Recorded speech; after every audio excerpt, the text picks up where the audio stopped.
नतीजों का सिलसिला शुरू हो चुका है। तो दूसरी तिमाही में कैनरा बैंक की आय की अगर हम बात करें 4.5% की बढ़त यहाँ पे दर्ज हुई है। मुनाफे में 11% का इजाफा हुआ है। और नतीजों पर ही आइए विस्तार से बात करते हैं। कैनरा बैंक के ईडी हरदीप सिंह अहलूवालिया हमारे साथ जुड़ गए हैं। हरदीप जी, आपका बहुत बहुत स्वागत है और दिवाली और इस शुभ पर्व की ढेरों शुभकामनाएं आपको।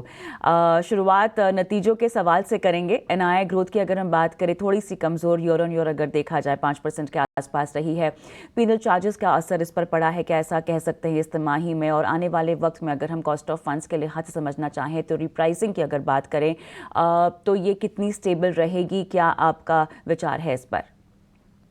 अगर ईटी स्वदेश के सारे दर्शकों को मेरा नमस्कार। आपने शुरुआत की कि नेट इंटरेस्ट इनकम को लेके। नेट इंटरेस्ट इनकम आप देखेंगे इस क्वार्टर में हमारी 1.63% ग्रोथ हुई है। और अपना दूसरा आपका सवाल था कि कॉस्ट ऑफ डिपॉजिट और को लेके। कॉस्ट ऑफ डिपॉजिट लगभग हमारा स्टेबल है 5.70% पे।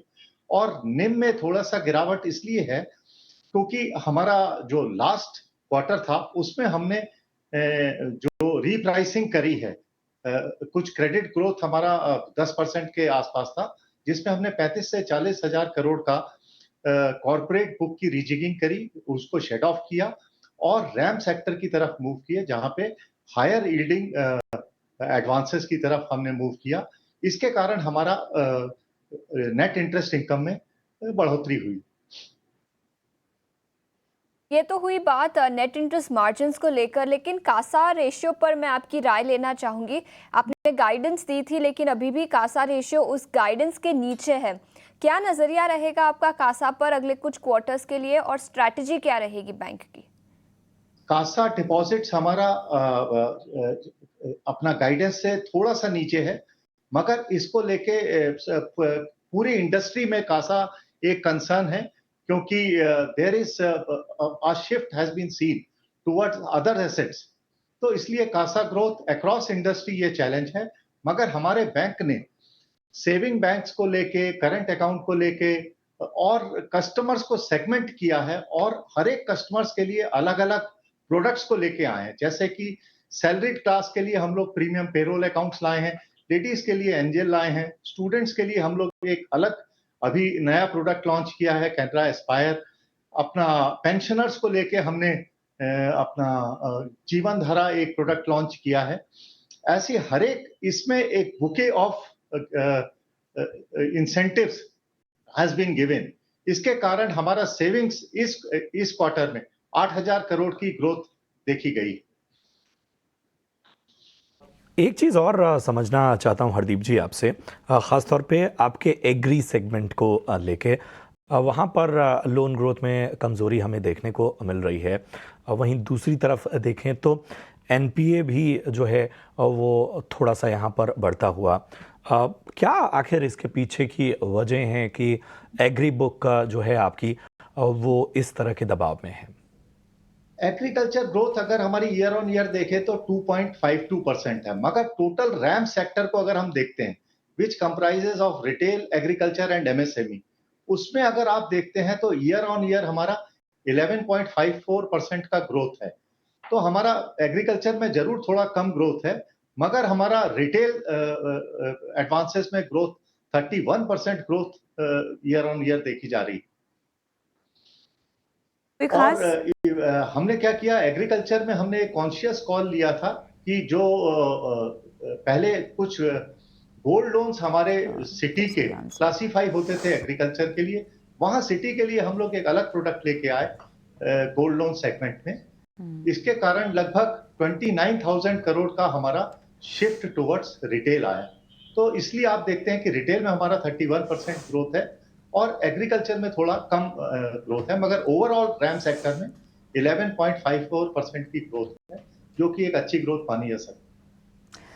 ये बताइएगा अहलूवालिया जी, सीडी रेशियो जो है 75% तक बढ़ा है, क्या यहाँ पर काफ़ी हेडरूम है जहाँ पर आगे आने वाले तिमाहियों में और ग्रोथ की उम्मीद हमें की जा सकती है? किस तरह से आप देख रहे हैं कि ये सपोर्ट करेगा निम्स को, और इंटरनली आप लोगों ने अपने लिए क्या क्या लेवल्स डिसाइड कर रखे हैं?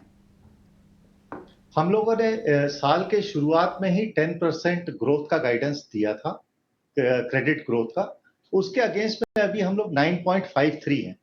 लेकिन अगर आप कंसीडर करें फर्स्ट क्वार्टर पे हमने जो शेड ऑफ किया 35,000 से 40,000 करोड़ कॉर्पोरेट क्रेडिट जो कि लो यील्डिंग थे, अगर उसको फैक्टर करते हैं तो हमारी कम से कम अपना क्रेडिट ग्रोथ 12 से 13% के आसपास आती है, जिसके कारण आप देखते हैं जून से सितंबर में हमारी सीडी रेशियो में ग्रोथ 73 से बढ़ के 75% हो गई। So this will continue. Our RAM sector growth will continue where spreads are high, and even in corporate sector we intend to grow at 10%. जहाँ पे we will see जहाँ पे good quality credit coupled with good margins. So we will move in that direction. बहुत बहुत शुक्रिया समय निकालकर ET now स्वदेश के साथ जुड़ने के लिए। और कैनरा बैंक का क्या आउटलुक रहेगा नेट इंटरेस्ट मार्जिन्स को लेकर और कासा रेशियो पर, वो बताने के लिए। इसी स्टॉक पर एक राय भी ले लेते हैं। गौरांग, आपसे पूछना चाहूंगी, पीएसयू बैंकिंग स्टॉक्स की बात करें तो पिछले हफ्ते की कमजोरी के बाद कल और परसों के ट्रेडिंग सेशन में शानदार तेजी भी दिखी थी। यहाँ पर कैनरा बैंक पर आपकी क्या राय रहेगी, और इसके अलावा और कोई पीएसयू बैंकिंग स्टॉक जहां पर आपको लगता है कि फ्रेश पोजीशंस बनाए जा सकते हैं? तिमाही के नतीजे में देख रहे हैं, जहां तक सरकारी बैंकों का सवाल है तो कुछ दिग्गज और मझौली सरकारी बैंकों के नतीजे जो हमने देखे हैं वो काफी सकारात्मक आए हैं। अभी आप पीएनबी के मैनेजमेंट से बात करते हैं, इसके पहले हमने कैनरा बैंक के नतीजे देखे। माफ कीजिएगा, आप कैनरा बैंक के साथ बात करते हैं। तो जो खरीदारी की राय है वो state bank of India, Canara bank, PNB, bank of Baroda, bank of India और इंडियन बैंक, इन सब बैंक के ऊपर हमारी खरीदारी की राय है। और हमें ऐसा लग रहा है कि शायद आने वाले समय में जो नतीजों के सुधार का सिलसिला है वो कैनरा बैंक के साथ साथ PNB, bank of Baroda, bank of India, state bank of India, Indian bank में ये जो सुधार की गति है वो और आपको सुधरती हुई नजर आएगी। और ये जो करेक्शन हमने देखा है, क्योंकि मेरे ख्याल से कुछ 1 महीने पहले या 1.5 महीने पहले सरकारी बैंकों के ऊपर किसी ने एक बिकवाली की रिपोर्ट दिखाई थी, तो उसके वजह से हमने गिरावट देखी और फिर हमने पिछले 3 हफ्तों से बाजार में गिरावट देखी। लेकिन क्योंकि ये स्टॉक्स पहले से करेक्ट हो चुके थे, तो ये जो करेक्शन हमने देखा फिलहाल 3 हफ्तों में, वहां पर थोड़ा बहुत नीचे की तरफ का दायरा सीमित, और अब जो नतीजे आए हैं उसके कारण मेरे ख्याल से एक री रेटिंग होने की पूरी संभावना है। तीसरी तिमाही और चौथी तिमाही और अगले वित्तीय वर्ष में भी हमें लग रहा है कि state bank of India, bank of Baroda, bank of India, Canara bank, PNB और इंडियन बैंक, ये जो सूची है खरीदारी की बुनियादी दर के आधार पर, यहाँ पर हमारा अनुमान ये है कि नतीजे और बेहतर हो सकते हैं। बिल्कुल, तो कई सारे बैंकिंग स्टॉक्स के नतीजे इंप्रूव होते हुए नजर आ सकते हैं अगले कुछ क्वार्टर्स में, और कैनरा बैंक पर भी पॉजिटिव नजरिया। याद रखिए, नतीजों के बाद स्टॉक फोकस में रहा है। एक छोटे से ब्रेक के लिए रुकेंगे, लेकिन ब्रेक के बाद कई और सवालों का जवाब देंगे। बने रहिए हमारे साथ।